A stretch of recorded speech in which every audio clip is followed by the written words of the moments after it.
6.1, we talked about solving differential equations and finding a general solution and a particular solution.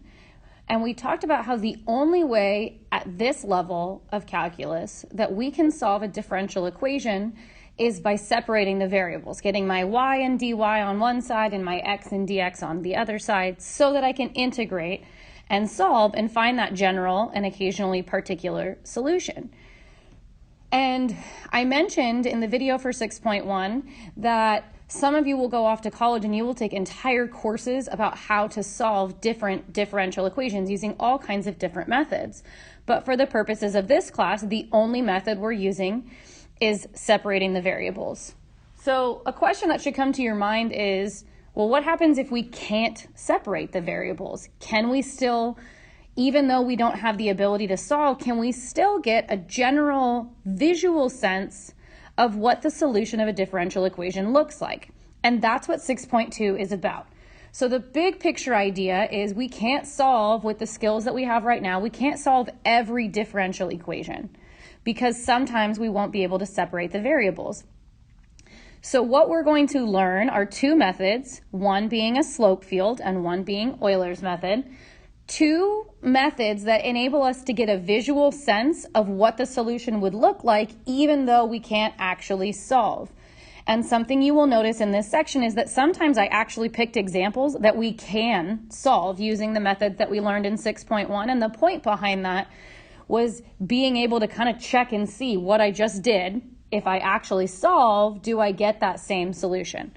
So the first thing I want to do is I really just want to look at some generic example, and I want to use this differential equation, dy dx equals negative x over y, and I want to plug in some ordered pairs and figure out what happens to the derivative. So I'm going to start with 0, 0. When x is 0 and y is 0, whoop, just kidding. When x is 0, let's do 1. When x is 0 and y is 1, if I plugged that in up here, that would give me that the derivative is 0. So if I go to the point 0, 1 right here, I'm going to have a slope of 0. So I'm going to draw just a little tiny horizontal tick mark. And in fact, everywhere along the x-axis, right, if I went to 0, 2, every time x is 0 in this equation up here, my slope is going to be 0. So I'm going to draw little tick marks along here. And as you notice, I am leaving the x-axis blank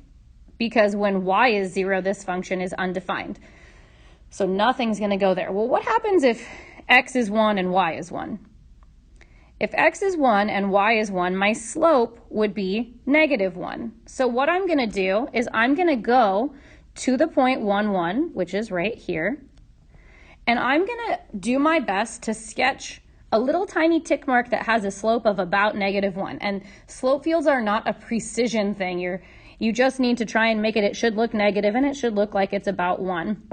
When I do this on paper, sometimes I use a straight edge to try and make it look more precise. Like this doesn't look very precise. I bet I could do a little better. I also have some iPad limitations here.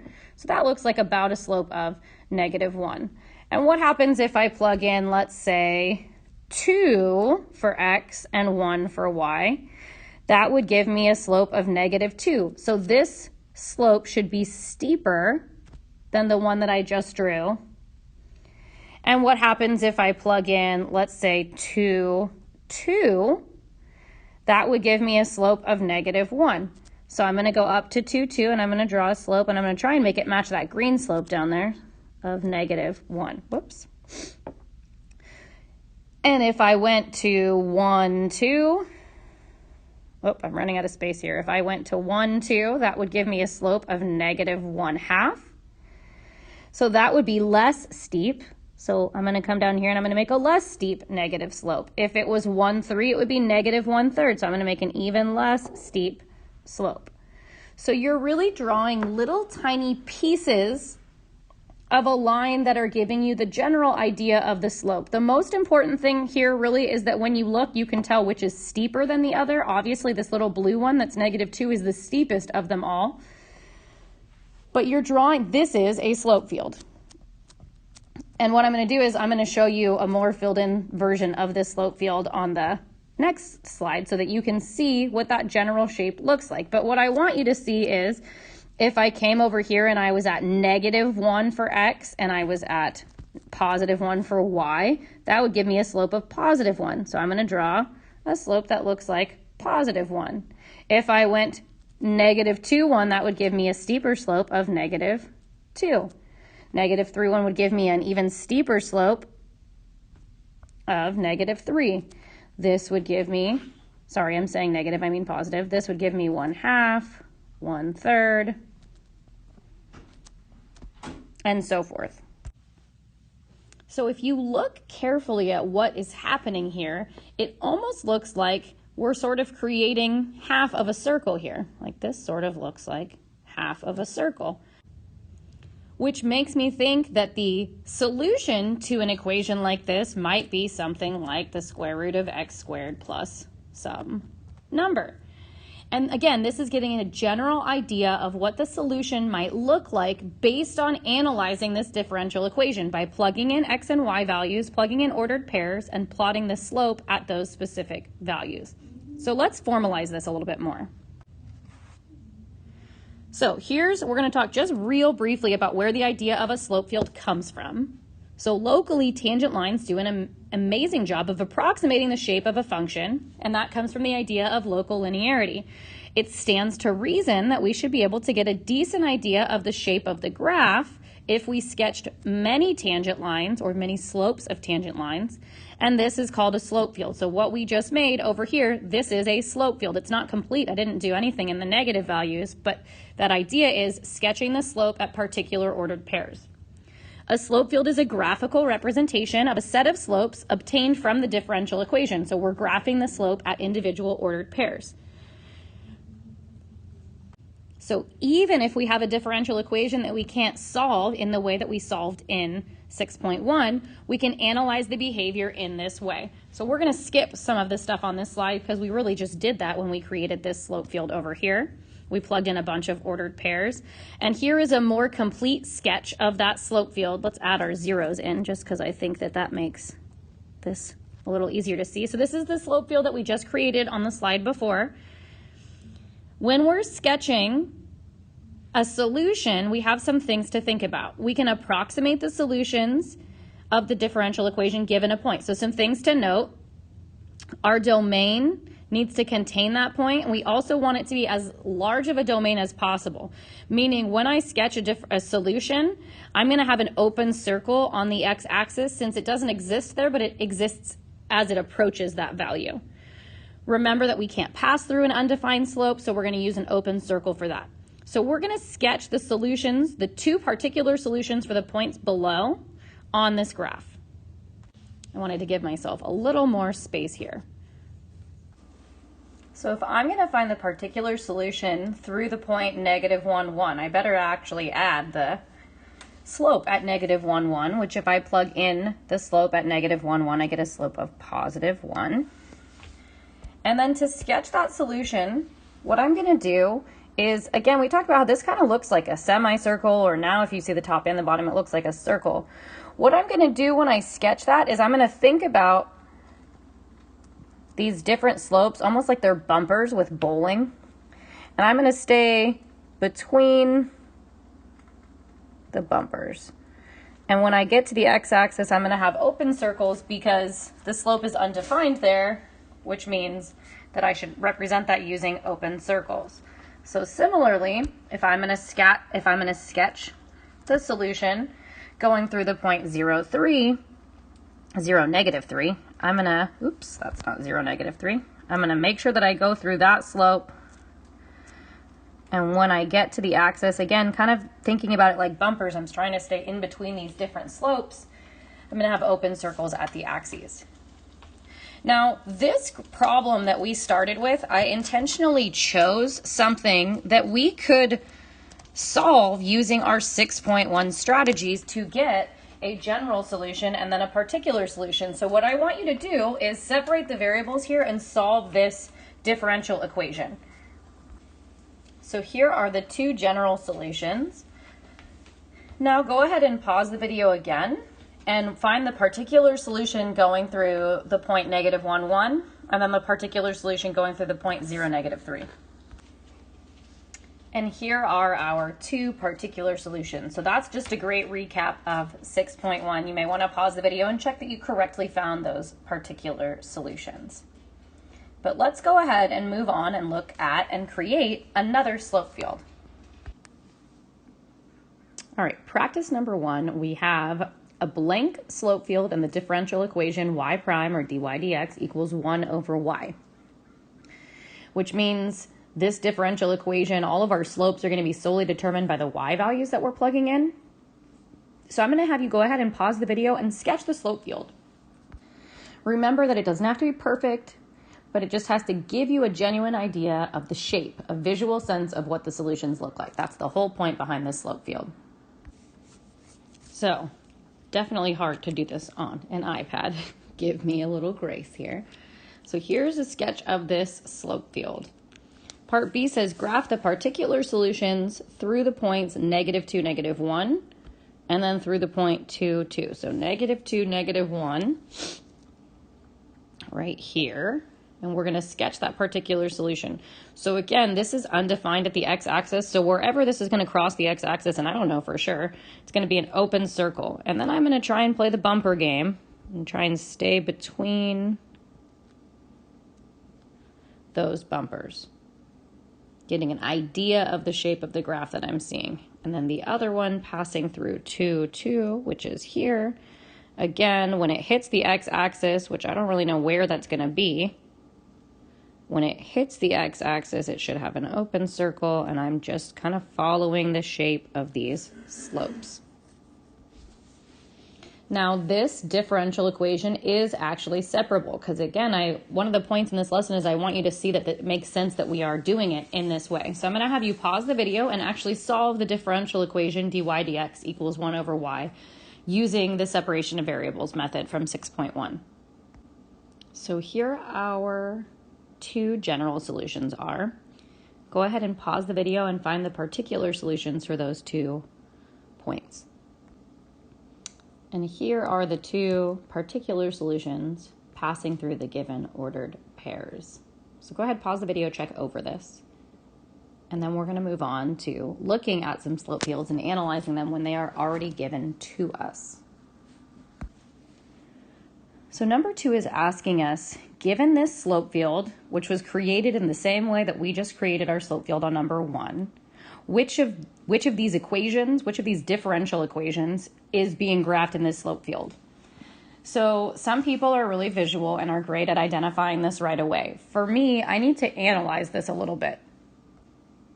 So the first thing that I notice is that when I look along the x-axis, all of those slopes look identical, and they look like they're about 1. So that means that every time y is equal to 0, my slope is positive 1.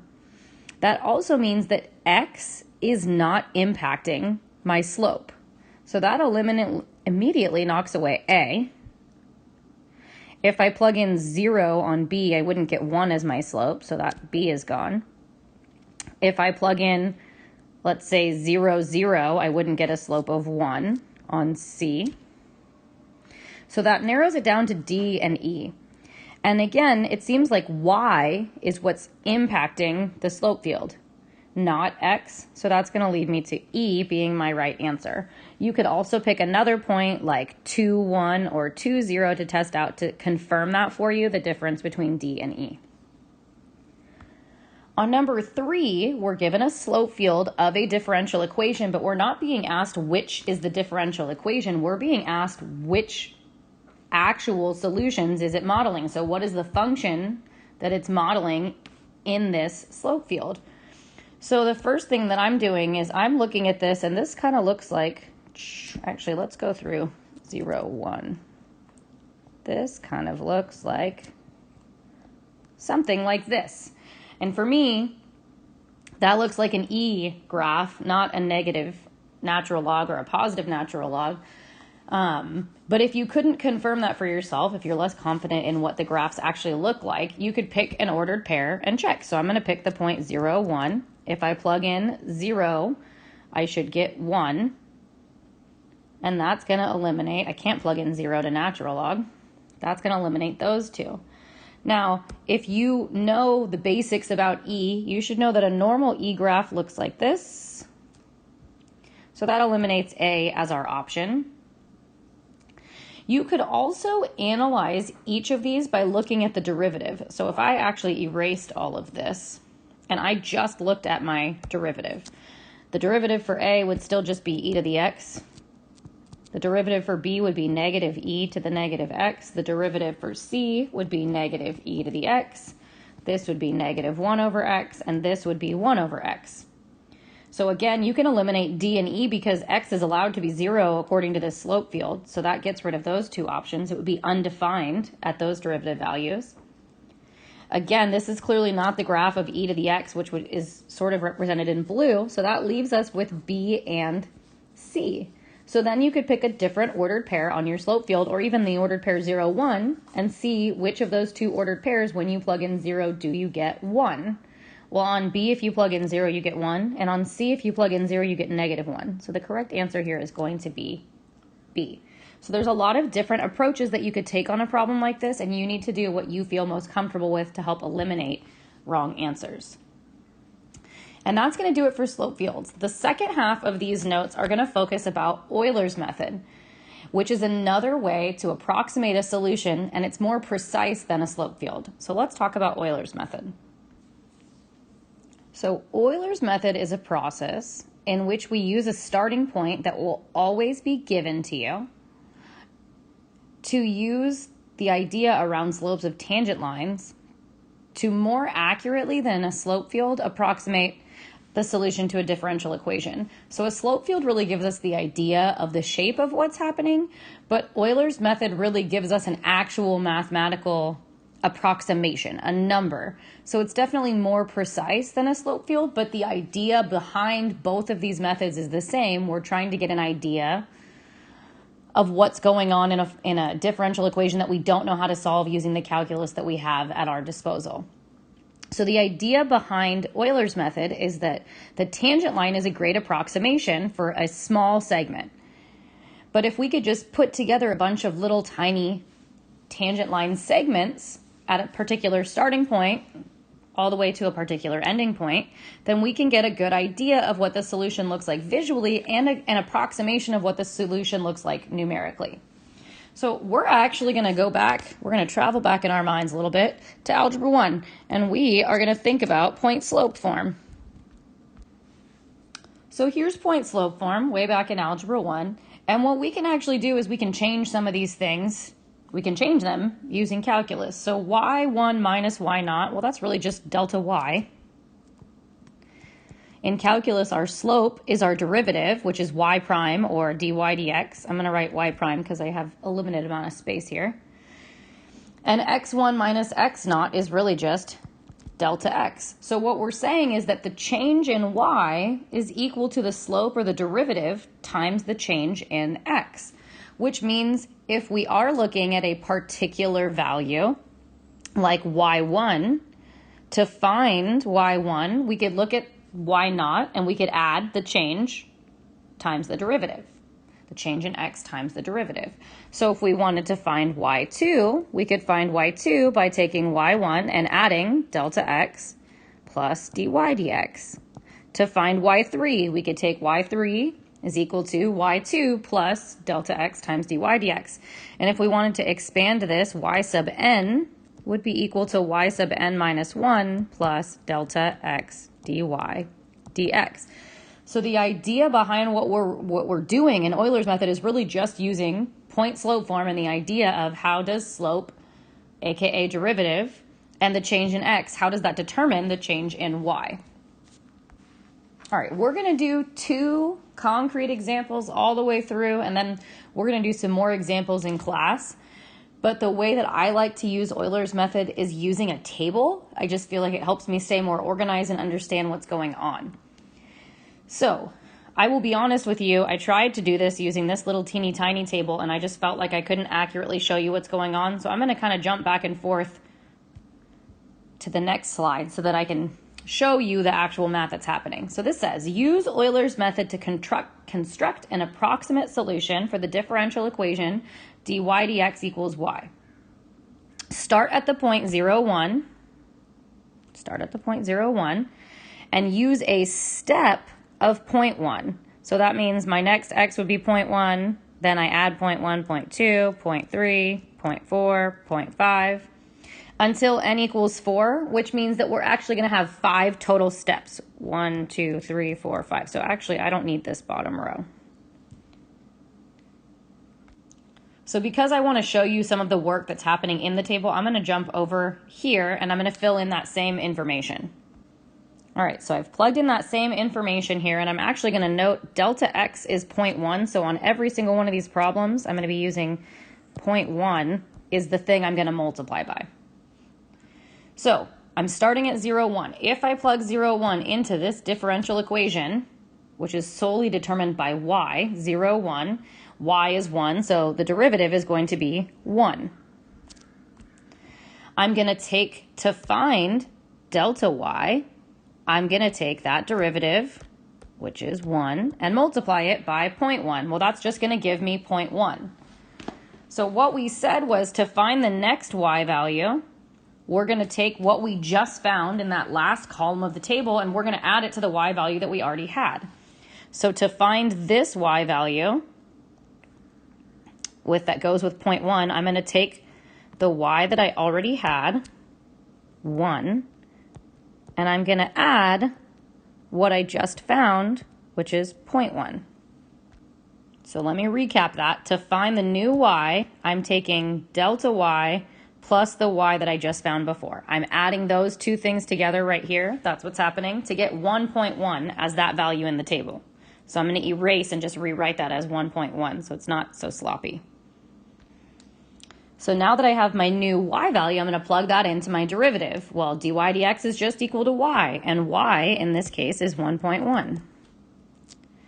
Now I'm going to find my new delta y. I'm going to take that derivative that I just found, and I'm going to multiply by the same delta x that I'm using for this entire problem, which is 0.1. This is going to give me 0.11. So I'm going to take this 0.11 and I'm going to add it to the last y value that I had, which is going to give me 1.21. And I'm going to keep going in that process. So dy dx is going to be 1.21 because dy dx is just y. I'm going to take 1.21 and I'm going to multiply that by the same delta x that we're using for the whole problem, which is 0.1. That's going to give me 0.121. I'm going to take 0.121 and add it to 1.21 to get 1.331. When y is 1.331, y prime is 1.331. I'm going to take 1.331 and I'm going to multiply it by 0.01 to get 0.1331. And since I was supposed to do this a total of 5 times or have a total of 5 values in the x column, my very last value is going to be coming from here plus here, which is going to give me 1.4641. Oops, 41. And I don't need to find anything else here because my goal was to get these ordered pairs that I can now use to sketch a graph. So let's go back to the other slide. I'm going to plug these values into the table and we're going to sketch a graph. All right, so I have filled in those ordered pairs that we found on the next slide, and I actually changed this y-axis. Those are all going to be 1.1, 1.2, not 0 point. So this line that actually looks like the x-axis, that is actually going to be y equals 1 instead of y equals 0. So our x-axis is going to be down here. All right, go ahead and plot those points. So we get this rough shape here when we plot those points. Euler's method is often used to approximate a particular value, so you might be asked to approximate what we think the differential equation would be when x is 0.4 or something along those lines. But what we're going to do now is I'm going to have you pause the video and I'm going to have you actually solve this differential equation analytically and compare the actual y values to the y values that we found in our table. So here's our general solution. I skipped a lot of steps there because we have done problems just like this a lot over the past 2 lessons. We're going to use the initial value of 0, 1 to find our actual C2. which is going to be that C2 equals 1. So we are looking at y equals e to the x as our solution that we are supposed to be approximating. So go ahead and you can use a calculator to set up the table, compare what you get when you actually plug in these x values to e to the x. Since I already have this table set up, I'm going to use this last column as my actual value. So e to the first power we know is 1. E to the 0.1 is 1.105. E to the 0.2 power is 0.1221, 1.349, 1.491. So not a perfect approximation, but pretty close for something that we potentially could not have any idea how to deal with without using this method to approximate. Let's look at one more example. I want you to pause the video and see if you can fill in the starting part of this table. Fill in the initial condition and the x values, then unpause the video to see how you did. So here's our setup. Now go ahead and 0 minus 0.5, get your y prime value, and see if you can work all the way through this table. Remember, you do not have to put anything in these last two boxes. So there's my filled in table. I know it's a little difficult to read. I apologize about that. Now go ahead and plot those ordered pairs on this graph and then compare that to the slope field to the right. And if I was to attempt to sketch, I'm getting this sort of shape, which does look a lot like the sort of shape that I am getting here. So you're going to want to practice that table method, the tabular method of constructing Euler's method, or to use that for Euler's process. You're going to want to practice that a few more times. So the highlights from this lesson: differential fields and Euler's methods are ways to help us approximate a solution to a differential equation that we may not be able to solve using the methods that we learned in 6.1, the separation of variables. So this is a way, both of these are strategies to help us get a visual idea of what's going on, or using Euler's method, potentially an exact approximation, a logical approximation for what's going on at a particular value. Looking forward to supporting you with this in class. Thanks for listening.